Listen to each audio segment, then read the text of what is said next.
A campanha eleitoral está nas ruas e na internet e com ela boas razões para candidatos e principalmente eleitores ficarem vigilantes. Para conversar sobre a posição do eleitor diante de abusos na campanha eleitoral, incluindo, claro, excessos na web, eu converso hoje com a juíza Lavínia Coelho, da Corte do Tribunal Regional Eleitoral e diretora da Escola Judiciária Eleitoral do Maranhão. Bom dia, juíza. Muito obrigado por sua presença aqui no Bom Dia Mirante. Bom dia, Cabalau. Bom dia a todos que estão nos assistindo agora de casa. E é muito importante essa vinda aqui para a gente tratar do processo eleitoral. A gente mudou com a pandemia, com essa nossa nova realidade. Muitas mudanças. A gente trouxe a arena que era da rua, que era do corpo a corpo para a internet, e é tudo muito novo. É um desafio para o candidato, é um desafio para a justiça eleitoral, é um desafio também para o eleitor. E é muito importante a gente tratar desse tema. Sem dúvida, a propósito dessa arena virtual aí, de certa forma sinuosa, que eu quero começar a nossa conversa aqui. O TSE já proibiu a massificação de mensagens pela web com fins eleitorais. Mas o que nós vemos aí é que uma indústria continua massificando essa informação via WhatsApp, que existe muita obtenção de dados pessoais por meio do Instagram, por meio do Facebook. Isso continua. A pergunta que eu lhe faço é: como é que a Justiça Eleitoral espera frear essa prática ilegal, mas que ao mesmo tempo é sinuosa, é subjetiva? Uma excelente pergunta, Cabalau. É uma pergunta que ela intriga a todos, né? Como a gente diz, é tudo muito novo aqui na internet. É interessante a gente falar que com a mini reforma agora, há 2 anos, né, de 2017, né, quase 3 anos, ela permitiu sim um impulsionamento virtual, ou seja, o candidato ele pode inclusive pagar um provedor para que a sua mensagem, a sua postagem alcance um número maior de eleitores. Isso é admissível. Sim. Claro que isso tem um limite. Qual seria esse limite? O limite seria aquele que não pode caracterizar o abuso do poder econômico lá na frente. Há um teto de gasto para isso? Há um teto de gasto, inclusive há um número, tanto por cargo quanto por município, de quanto se pode gastar. Ora, antes a gente tinha o candidato, ele ainda contrata, né, o cabo eleitoral que a gente vê na rua. Hoje, com a arena, com essa mudança de arena, com a vinda para o meio, para o mundo virtual, para esse mundo novo, aquele cabo eleitoral que estava na rua com aquela bandeira, ele está onde? Ele está aqui na internet, ele está atrás do computador. E agora a gente tem que limitar, e há um limite já previsto nessa lei. Que fique bem claro, o impulsionamento de dados pode. Agora, quem pode fazer, Cabalau? Só o candidato, o partido e o representante do partido. Muito bem. Bom, doutora, existem denúncias de empresas que comercializam dados usurpados, podemos dizer assim, de usuários da internet. Existem informações de que um cadastro com 20 mil números de celulares é vendido por até R$ 1.800. Pergunta: além dessas empresas que vendem, um candidato que compra e usa esses dados, ele está sujeito a punições segundo a lei eleitoral? Sem nenhuma dúvida. Inclusive, Cabalau, o nosso TSE ele andou bem. Por quê? O que a gente viu? Na eleição de 2018, né, a gente percebeu assim, a fake news tomou conta de todo o processo eleitoral. E nós percebemos que a justiça eleitoral, a gente não conseguiu combater da forma como a gente queria a fake news. Fake news não vai acabar nunca. Faz parte, sempre teve. Mas agora o TSE fechou convênios com as plataformas virtuais, com mais de 50 entidades, fechou convênio com o WhatsApp, com o Facebook, até com o TikTok, para trabalhar com jovens, o que é muito importante. Sim. Tentando o quê? Tentando combater essa desinformação. Então pode-se dizer que foi um avanço de 2018 para cá, esse foi um dos avanços. Um avanço que a gente tem que reconhecer, o que a ministra Rosa, ela andou muito bem. Quando ela se deparou com aquela situação, ela fez todo um projeto para tentar diminuir o mal desse efeito que é a desinformação. E agora, com a chegada do ministro Barroso, ele traçou planos concretos, tipo assim, o WhatsApp. Como é que vai ser isso, o WhatsApp? O WhatsApp, você vai ter uma ferramenta que você pode entrar lá e denunciar, inclusive, essas empresas. O TSE fechou agora com 7 plataformas que elas vão ficar dia e noite recebendo, apurando se aquela notícia é fato ou é fake. Aí qualquer um de nós, o eleitor, pode entrar na página do TSE e digitar aquela notícia e vai olhar lá se é fato ou se é fake. E o mais importante disso é que não vai ser preciso gastar o seu pacote de dados. Porque a gente trouxe a Arena para a internet, mas a gente não se preocupou com os excluídos de internet. Sim. Que são muitos, né, Cabala? É verdade. Existe um termo hoje muito falado no Brasil, que é a milícia digital ou militância digital, como preferir. Que são aquelas postagens que são utilizadas não para informar, mas para desinformar ou simplesmente ofender, atacar um adversário.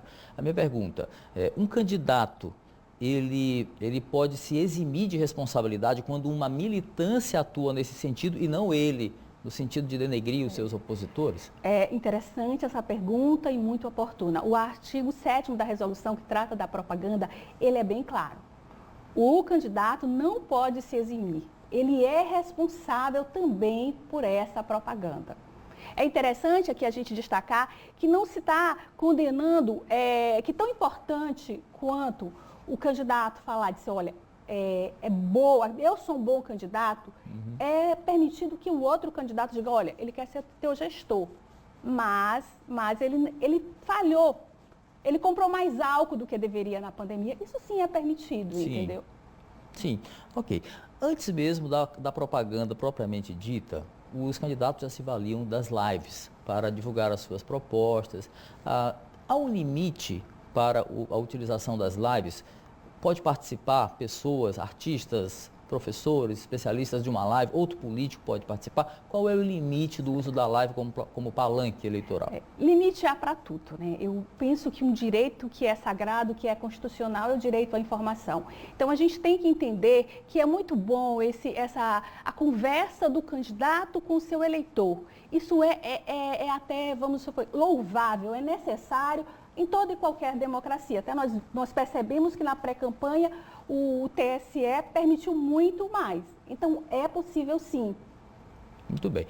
Uma pergunta... Não, mas com relação Sim, à live, a a gente tem que tratar da live, a live especificamente. Que pode? Quem a pode live, participar, o candidato pode participar, pode fazer sua live. O que eu não posso é transformar a minha live e eu, candidata, no showmício. Isso aí teve uma consulta recente, o TSE já se manifestou. Interessante, Cabalão, que tem uma estudiosa que defende o direito à liberdade de informação e ela até entende, ela vai além, ela diz, olha, eu entendo que é possível, mas é um entendimento ainda minoritário. Em recente consulta ao TSE, o TSE afirmou o entendimento que participação política em live não pode. Agora, eu não posso impedir, vamos lá, Ivete Sangalo quer me apoiar, eu como candidato, enquanto candidato. Isso a gente não pode impedir. Quer dizer, um artista pode fazer na sua live pessoal uma divulgação de um candidato, mas o candidato não pode anunciar a sua live com a participação de um artista tal. Perfeito. E outra coisa, a gente tem que ver assim, olha, quando a gente traz para essa arena da internet,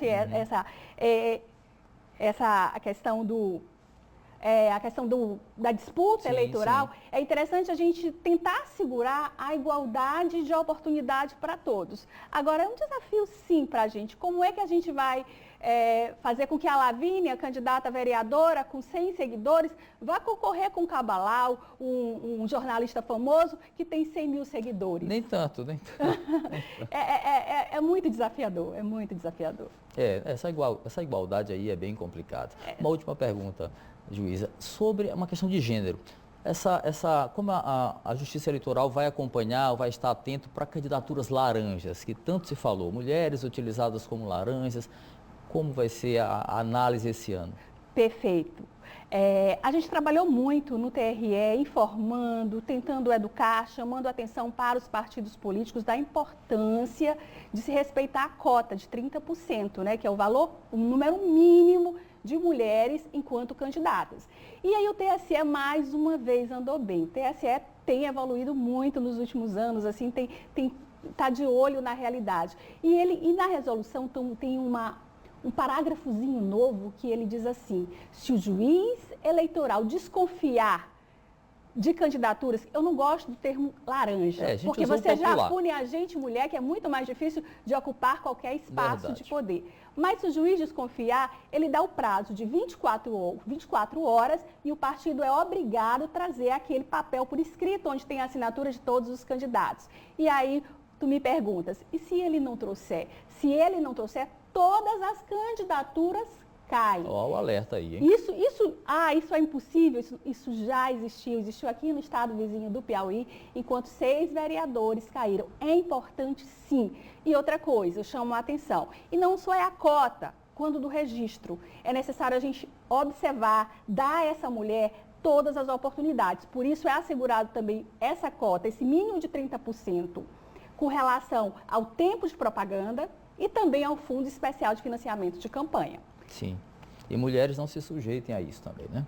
Porque, às vezes, mulheres não, nesse caso aí, as mulheres elas são revitimizadas, porque a Agenda 2030 da ONU, a gente vê que é preciso empoderar nossas mulheres e as nossas meninas, mas é muito difícil. Uma mulher no partido político, outro dia mesmo um evento abriu do TSE, do STF, você tinha 12 homens. Quando a gente olha assim, é muito difícil. Então a gente tem que empoderar, a gente tem que copiar os modelos. Aí eu trago aqui a Bolívia, o México, e a própria Argentina, eu estava vendo ontem, que com uma legislação tão próxima, com menos de 10 anos, conseguiu modificar esse quadro. Nós estamos com o quê? Quase 97 para cá, 23 anos.